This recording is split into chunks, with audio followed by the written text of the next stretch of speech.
Halo Bapak Ibu, saudara-saudari sekalian, lovers and haters, salam cerdas Indonesiaku. Jumpa lagi kita pada kesempatan kali ini. Bagi Anda yang belum subscribe channel saya, silakan subscribe channel saya, tekan loncengnya agar Anda dapat notifikasi setiap kali saya mengupload video-video saya. Oke, pada kesempatan kali ini saya akan kembali membahas dinamika politik yang sedang terjadi di negara kita. Pasca pendeklarasian Pak Ganjar Pranowo sebagai capres PDIP. Apa yang menarik? Ya, saya baca sebuah berita, Sekjen PDIP yaitu Pak Hasto bilang dalam minggu-minggu ini, ya atau setidaknya dalam waktu dekat lah kita bilang, akan ada partai yang mendeklarasikan dukungannya kepada Pak Ganjar, ya, dan juga otomatis akan berkoalisi dengan PDIP. Memang Pak Hasto tidak menyebutkan siapa itu partainya. Tapi dari perkembangan yang ada, saya boleh menganalisa dong. Sekali lagi ya, saya selalu mengatakan, ini kan baru analisa ya, bisa benar, bisa salah analisa saya. Tapi kita akan lihat begini. Sebelumnya Pak Jokowi menggadang-gadang koalisi besar ketika dia berkunjung ke kantornya PAN. Waktu itu silaturahmi lah ya.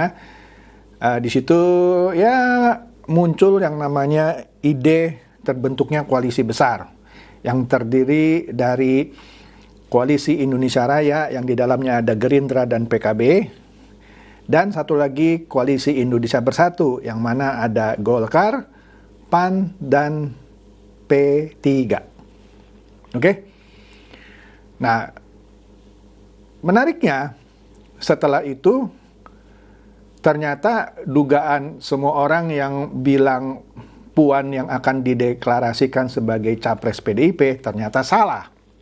Berarti kan itu analisa-analisa yang sebelumnya mengatakan bahwa Puanlah yang akan dideklarasikan sebagai capres PDIP, ternyata tidak benar.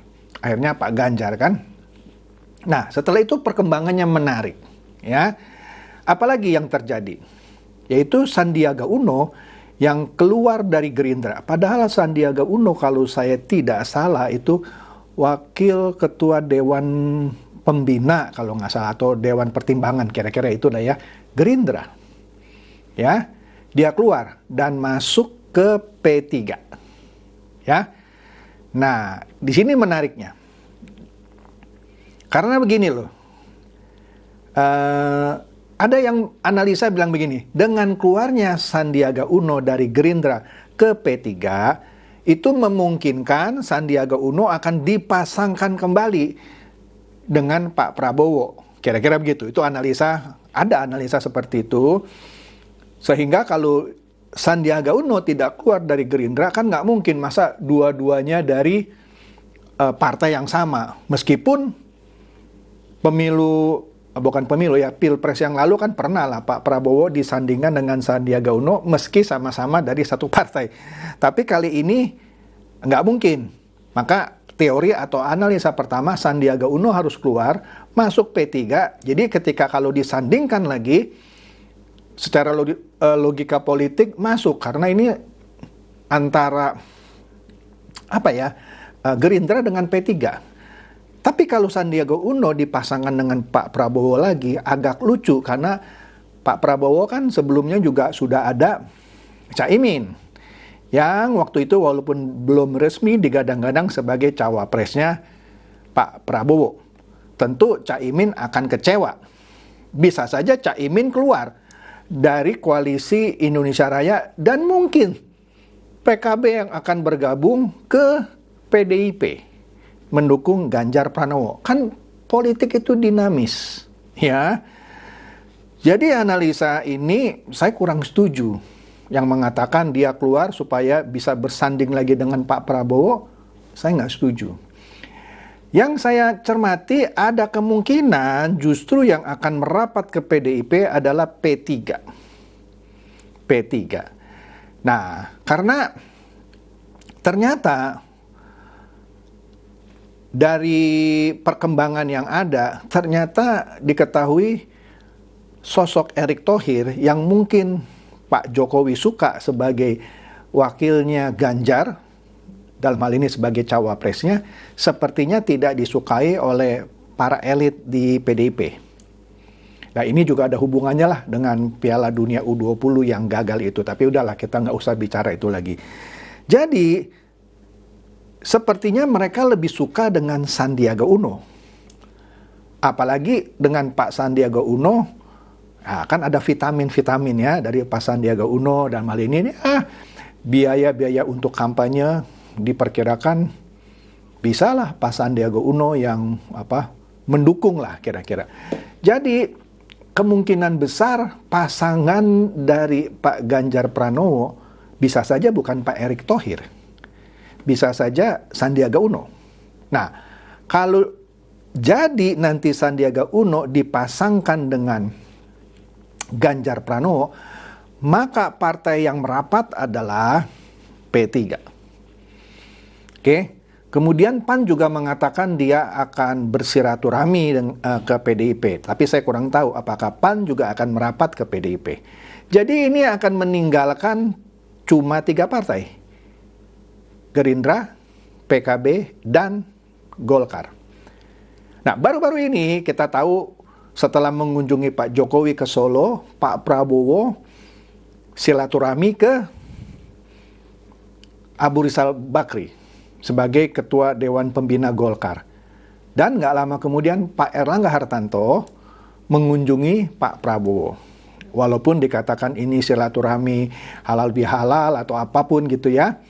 Tapi di sini terlihat bahwa kemungkinan besar cawapres dari sisa 3 partai ini, yaitu Gerindra, Golkar, dan PKB, kemungkinan besar adalah Erlangga Hartanto. Jadi pasangan dari Pak Prabowo kemungkinan besar, namanya juga analisa ya, Pak Erlangga Hartanto.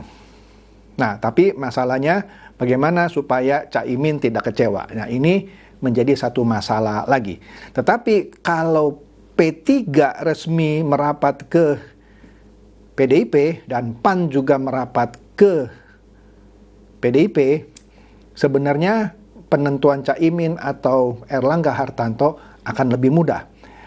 Mungkin supaya untuk menghibur Caimin, kalau tidak jadi cawapresnya Pak Prabowo, gampang lah. Kan nanti bisa kita atur ya, nanti PKB dapat menteri sekian deh gitu ya, karena tidak dapat cawapres. Misalnya itu biasalah di negeri kita sudah tahu dari pengalaman pilpres yang sudah berlangsung. Nah, kemudian yang menariknya lagi, Muldoko yang tak lain adalah dari kantor staf presiden yang berseteru dengan SBY gitu ya. Dan di beberapa pengadilan kan Pak Muldoko kalah terus ya ketika dia mau mengambil alih Partai Demokrat. Tapi kali ini adalah upaya hukum terakhir, yaitu dia mengajukan PK ke Mahkamah Agung. Hitung punya hitung, walaupun secara teori karena pengadilan demi pengadilan Pak Muldoko kalah terus, tapi ketika maju ke PK tidak bisa dianggap enteng. Karena ada dampaknya. Kalau Pak Muldoko memenangkan PK di Mahkamah Agung, maka Partai Demokrat tuh pindah pemimpin itu. Yang sekarang dipimpin oleh AHY, menjadi dipimpin oleh Muldoko nantinya. Oke? Nah, pendaftaran capres, ya masing-masing partai boleh sih mendeklarasikan, ini loh, capres saya Anies Baswedan, itu dari Nasdem misalnya, tapi kan belum didaftarkan ke KPU kan. Kalau ini terjadi, maka kalau Demokrat diambil alih oleh Muldoko, pasti Demokrat yang tanda kutip baru gitu ya, karena diambil alih, tidak akan mendukung Anies Baswedan. Sehingga pencapresan Anies Baswedan bisa di ujung tanduk kalau sampai Demokrat itu bisa dimenangkan oleh Muldoko. Nah, menariknya lagi, di internal koalisi perubahan ini, yang terdiri dari Nasdem, Demokrat, dan PKS, AHY pun yang disodorkan oleh Demokrat tidak disukai oleh PKS. Ya, PKS mencoba melobi Pak Mahfud untuk menjadi wakilnya atau cawapresnya Anies Baswedan, yang mana ini juga akan menimbulkan pertentangan dari Partai Demokrat tentunya. Tapi hal ini tidak akan menjadi persoalan kalau Muldoko bisa mengambil alih Demokrat. Tapi ceritanya akan berubah lagi kalau Pak Muldoko tadi bisa mengambil Demokrat, dipastikan Demokrat itu akan dibawa pindah ke PDIP atau pindah ke Gerindra. Kita belum tahu, ya kan? Dan PKS dan Nasdem tinggal berdua, ya dia nggak bisa mencalonkan Pak Anies Baswedan.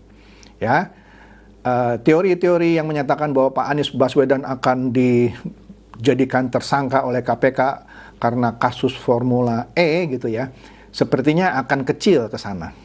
Yang paling besar risikonya adalah kalau Demokrat diambil alih oleh Pak Muldoko karena penetapan PK, peninjauan kembali di Mahkamah Agung. Oke, jadi Pak Muldoko ini punya potensi menggagalkan pencapresan Anies Baswedan.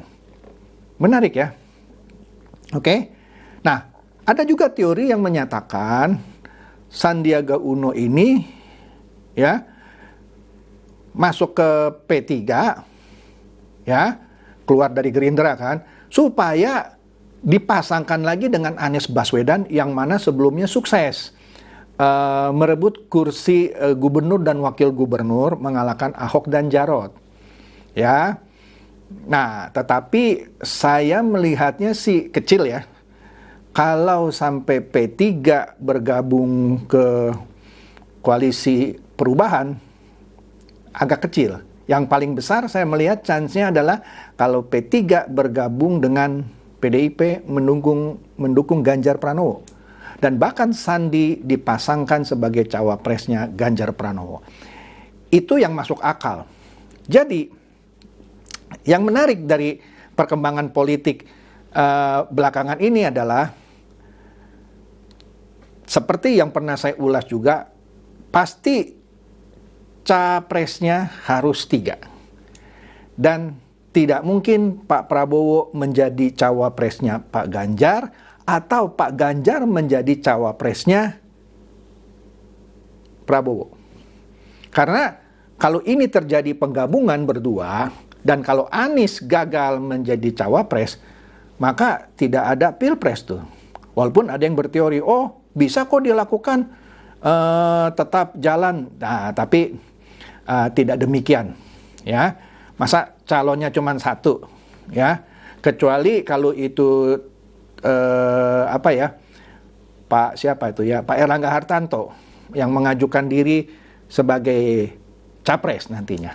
Tapi dengan skenario kemungkinan besar Pak Prabowo akan menggandeng Pak Erlangga Hartanto sebagai cawapresnya, maka ya kita lihat nanti ujung-ujungnya head to head-nya adalah pasangan Pak Prabowo dengan Erlangga Hartanto melawan Ganjar Pranowo dengan Sandiaga Uno. Head to head-nya. Pertanyaannya, mengapa PDIP suka dengan Sandiaga Uno? Karena mereka menganggap dengan mengambil figur Sandiaga Uno, selain mungkin vitaminnya banyak gitu ya, Sandiaga Uno bisa memecahkan suara yang sebelumnya akan berpihak ke Anies Baswedan. Oke? Karena dianggap Sandiaga Uno ini bisa memikat sejumlah pemilih Islam juga yang dulu memenangkannya dia bersama Anies Baswedan. Nah, inilah yang namanya politik ya. Maka dari itu, politik itu bukan ilmu pasti. Ya, bukan ilmu 1 tambah 1 sama dengan 2. Bisa 1 tambah 1 bisa 7. Ya, 2 kali 3 bukannya 6 gitu. Bisa 0 malah misalnya ya. Ini yang namanya politik. Yang enak diutak-atik ya.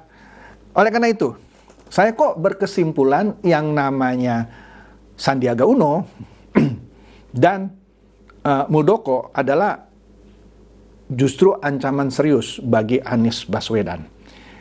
Kecil sekali Sandiaga Uno akan dipasangkan dengan Anies Baswedan karena pencapresan Pak Anies secara legal ke KPU nanti itu pun terancam.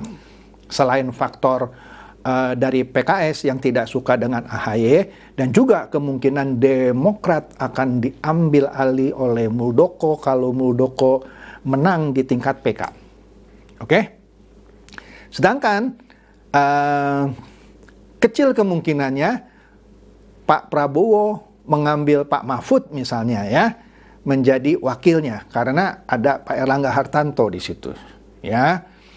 Kemudian Pak Mahfud juga kecil kemungkinannya akan diambil oleh PDIP sebagai wakilnya Ganjar. Oke?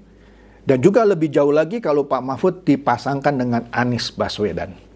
Tapi sekali lagi ini baru analisa ya. Saya sudah katakan berkali-kali belum tentu analisa saya benar, tapi yang saya lihat situasi terakhirnya kira-kira seperti itu ya. Jadi kita tunggu saja perkembangan politik ini dalam 1-2 bulan ke depan. Toh kan masih ada beberapa bulan kan, kalau nggak salah pendaftarannya itu September sampai Oktober ya untuk pendaftaran Capres-Cawapres. Sekarang bulan apa ini? April, Mei, Juni, Juli, Agustus, September. Ya masih sekitar 5 bulan lagi. Ya. Jadi ya kira-kira itu yang menarik perhatian saya bahwa ternyata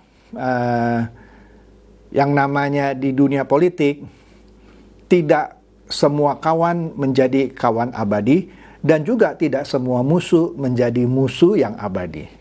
Ya, kalau dulu Sandiaga Uno bisa berkawan dengan Anies Baswedan di tingkat pilgub, tapi belum tentu sekarang dia bisa bersahabat dengan Anies Baswedan di pilpres.